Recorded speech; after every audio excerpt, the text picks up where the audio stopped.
Las chalupas. La chalupa. Oh, Thank you. Thank you. Poblano. La cosita con el mole.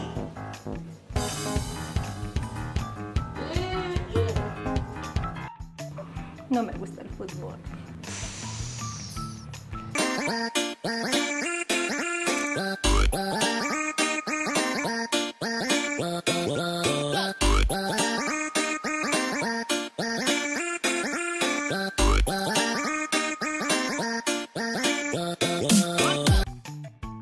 La natación.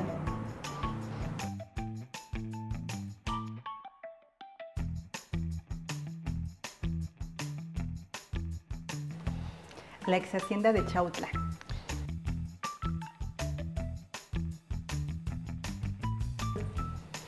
Yo tengo otros datos. Ah. No, pues está muy bien. Sí, el arte de la guerra.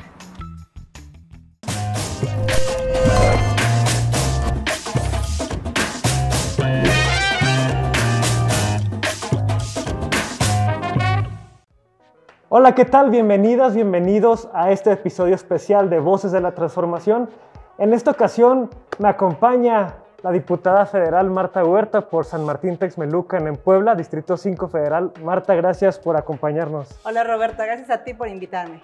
La verdad es que es un placer, es la primera invitada diputada, en general legisladora que traemos en este programa. Y quisiera hablar mucho contigo sobre esta legislatura, sobre qué es lo que esperas que pase en los próximos meses, lo que se ha hecho también y un poco de tu historia en Puebla, cómo empezaste a militar con la 4T, cómo llegaste a ahorita y qué planes tienes en el futuro cercano. Entonces quisiera empezar preguntándote, esta legislatura, la primera paritaria, la primera en la que la 4T tiene mayoría, ¿cómo ha sido? ¿Cómo la has vivido? ¿Qué balance tienes al respecto? Pues déjame compartirte que para mí es una legislatura de muchos cambios en el país, de muchas transformaciones y de muchas cosas que se le debían a los mexicanos. Hemos legislado a favor de ellos y como nosotros nos manejamos, esta cuarta transformación la venimos viviendo al 100%. Particularmente me puse a revisar las iniciativas que has presentado. Una en particular me llamó la atención, es la que tenía que ver con brindar a estudiantes la posibilidad de acceder a aparatos electrónicos para poder llegar a contenido educativo. Platícame un poco más de esto y de ahí nos vamos hablando también del tema que sé que te encanta, que es la educación y un poco qué planes tienes al respecto. Pues mira, nosotros trabajamos y contemplamos lo que son los ebooks o los libros electrónicos en el sentido de que hace muchos años se le dan los libros gratuitos a los estudiantes, como los conocemos, con papel. Y lo que nosotros estamos buscando es que ahora se le otorgan de manera digital, en donde los contenidos los niños ya los puedan tener en su libro y que puedan tener los diferentes materiales de las diferentes asignaturas, que esto por supuesto va a tener dos consecuencias. Primero, poder ahorrar en el presupuesto, porque estos van a poderse conservar de un ciclo escolar a otro. Entonces nada más sería la actualización de los contenidos temáticos. Y la otra, también la conservación y la preservación del medio ambiente. No es una iniciativa que causaría un presupuesto alto al erario federal y traía muchas ventajas. Al final, esta generación que viene estudiando hoy día ya trae la tecnología a flor de piel. Particularmente, estamos hablando hace rato detrás de cámaras de este programa, hablaba con Marta precisamente sobre que uno de los temas que más te importa es en esa educación. Entonces, si pudieras platicar un poco de esto y cómo lo conectas con lo que esperas hacer en la Diputación Federal ahorita y pues si sigues igual en la Diputación Federal en la legislatura que viene, pues también. Mira, yo te comparto mi experiencia profesional, mi experiencia laboral. Me desempeñé durante 13 años dando clases de formación cívica y ética y clases de historia en el estado de Tlaxcala. Entonces mi cercanía con los estudiantes de ese nivel pues fue durante mucho tiempo. Ahí viví en experiencia lo que son las carencias en diferentes ámbitos. Yo no estuve en una zona urbana, estuve en una zona semirural y a veces los niños no tienen para libros, no tienen para mochilas, no tienen para muchas cosas. Considero importante que si tenemos el artículo 3º en materia de educación, que sea el gobierno federal quien les dé esa oportunidad a los estudiantes para que realmente se desempeñen al 100%. Hay mucha gente valiosa en todas las comunidades y creo que es una oportunidad. En algún momento, en alguna clase que tenía yo en la universidad, me decía un maestro de administración, dime una política pública, pero nada más una, que pueda resolver los problemas de México.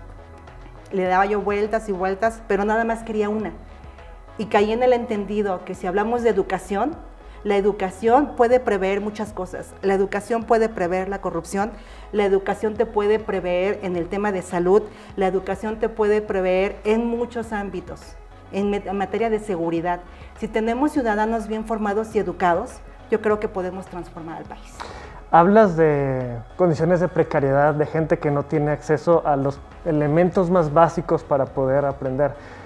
Lo viviste, lo mencionas por Tlaxcala, pero también porque toca una parte personal de lo que viviste en tu infancia, ¿no? Tu papá, que me comentaste que era profesor, y me imagino que ahí también te tocó ver mucho de la realidad de la educación pública en nuestro país. Mi papá estuvo como primera inscripción en el estado de Guerrero, y ustedes saben que Guerrero pues, es un estado con muchas situaciones de pobreza, y entonces pues trabajar en la sierra con condiciones y dificultades pues también es complejo. Los maestros ponen el alma y el corazón para poder hacer su trabajo. Entonces yo creo que nuestra oportunidad en esta legislatura es elevar las condiciones de vida de todos los mexicanos.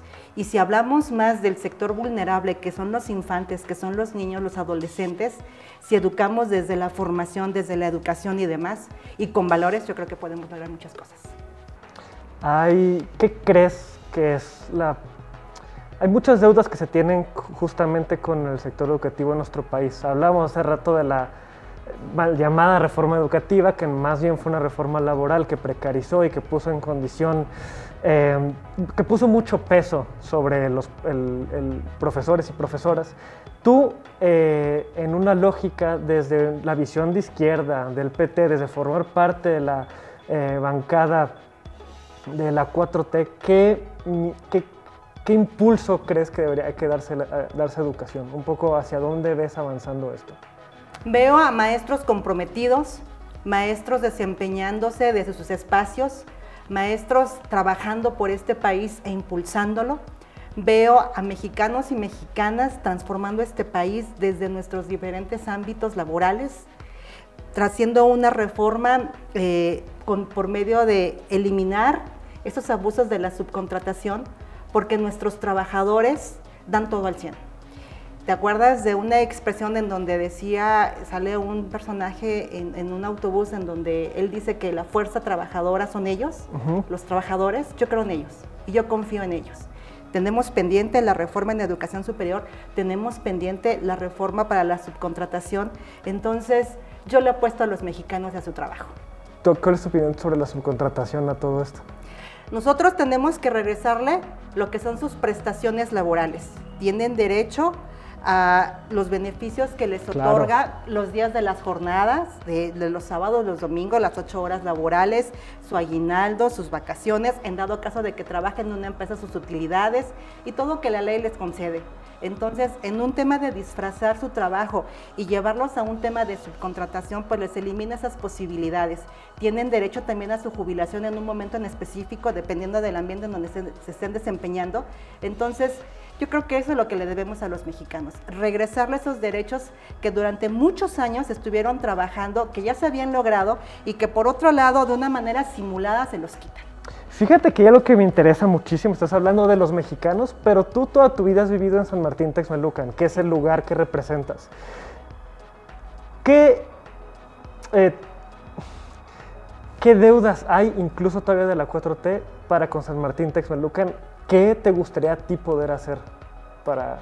Porque además, casi siempre hablamos, o muchas veces en este programa hemos hablado de espacios urbanos, ¿no? O de grandes políticas nacionales, pero creo que es en la realidad, en lo concreto, donde la transformación se ve, y en un lugar donde normalmente la clase política no se dirige a él, como son los lugares de la periferia o semiurbanos, pues creo que es muy importante saber qué es lo que sí llega de la política pública, qué es lo que sí llega de la 4T, qué no y qué deudas hay y qué es lo que podría todavía profundizarse más. Yo creo que algo que le debemos a mi distrito es apoyar más al campo.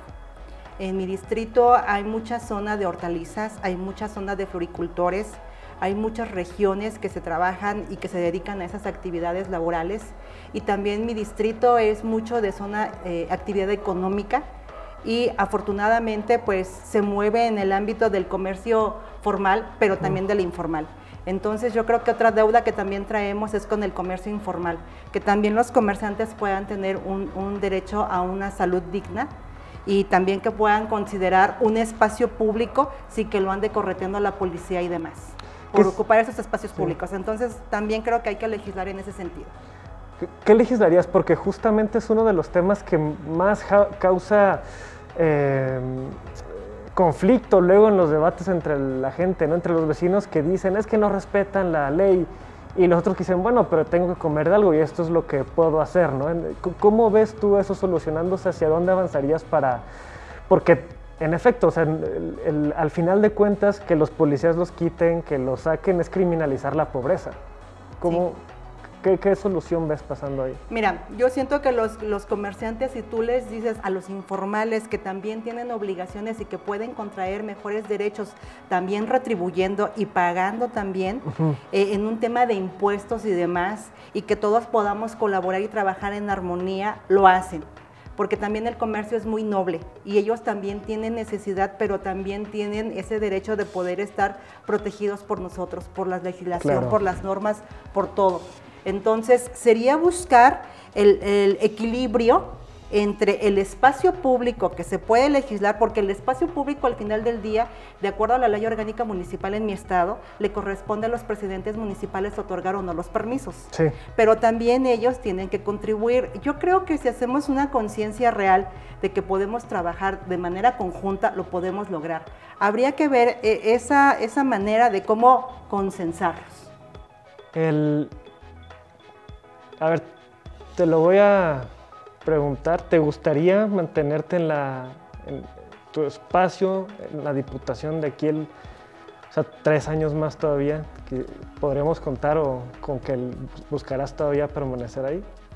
Mira, tenemos contemplado ya el día de hoy el derecho a la reelección. Dentro de los lineamientos que tiene el INE, solicitó ciertos requisitos que los diéramos a conocer a la Cámara de Diputados, tanto a la Secretaría de la Cámara y algunas instituciones. Lo hice de conocimiento público en diciembre porque sí hice mi solicitud y mi registro para cumplir con los requisitos que nos piden, y por supuesto me gustaría reelegirme. ¿Y la gente qué te dice sobre eso? Mira, te voy a ser sincera, también la reelección, algunos los ven bien, otros no, pero también creo que el servicio de estar en la Cámara de Diputados es de experiencias. Es muy rápido esto. Llegas, aprendes y te vas. Entonces, en ese inter de 3 años, apenas estás encaminado y ya te tienes que ir. Creo que los que podemos hacer un buen trabajo, si así lo consideran los mexicanos, palomita. Y si consideran que no fue un buen trabajo, pues tache. Claro. La decisión la tienen ellos, y si quieren diputados comprometidos con esta 4ª transformación, la decisión se la pongo en sus manos. ¿Qué le dirías a una persona de San Martín Texmelucan que no necesariamente ahorita haya visto muchos cambios, un poco, qué le dirías para que tuviera esperanza en lo que viene o que pudiera creer en que se van a hacer más cosas? Que nos den el beneficio de la duda. ¿Por qué? Porque un cambio en un país no se va a hacer en 2 años. Esto lleva su proceso. Las iniciativas también llevan su proceso en lo que las implementan, en lo que dan los resultados, en lo que se hacen muchas cosas con el presupuesto y demás. Es un cambio que tiene que ser paulatino, pero también tiene que ser constante. Es un cambio que se tiene que dar en la realidad, pero que necesitamos del trabajo de todos. Entonces yo les pediría que nos dieran una nueva oportunidad para seguir trabajando por ellos, y que con el tiempo ellos vayan midiendo nuestros resultados y que vean que no es algo que nada más prometimos al aire, sino que son cosas que se pueden ir concretando con el tiempo. Muchas gracias por acompañarnos, de verdad fue un gusto y ojalá nos puedas acompañar en otra ocasión. Gracias a ti, Roberto. Bueno, muchas gracias a todas las personas que nos vieron el día de hoy. Fue un gusto platicar con la diputada Marta Huerta y nos vemos hasta la próxima. Gracias.